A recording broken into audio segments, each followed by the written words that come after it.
And so it's integral that people can come out here and make their voices heard, that they can let it be known that they are not going to sit down, that they're not going to be quiet anymore, that they want to talk about, political support, how they feel religiously, just to say that they're not going to sit down and allow our election to be stolen.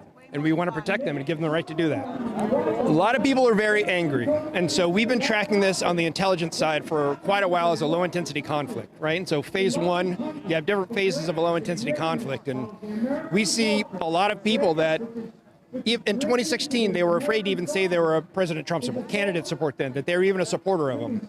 And now you have all these people that are no longer afraid. All across the country, they're willing to get up off their couch, they're coming out, they're making their voices heard, here in real life, on social media, in their families, in their neighborhoods. Those people aren't going back to sleep. Like, the media has tried to have a veil over everything for a very long time, and people have woken up. And once the people wake up and they open their eyes, one thing that we've really noticed is the longer that somebody's been asleep, once they wake up, they are the angriest, and they are the most dedicated. And that's not gonna stop.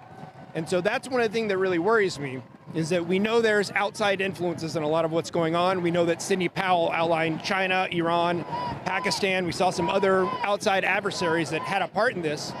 That's my biggest fear, is that if they try to do that, if we do come to the point where there's violence in this country, our adversaries will start to come in and it'll become a battleground. The United States of America will become a battleground. And that's what really worries me the most, because that's when chaos. I was in the Army, I was a Green Beret, so I've been in war zones. I don't want to see that here. I've got a family, I've got kids. I hope that we can stop it before it comes to that point. But if we don't, there are a lot of people who are they're not going to go back to sleep, and they're not going to sit down, and they're not going to allow it to happen.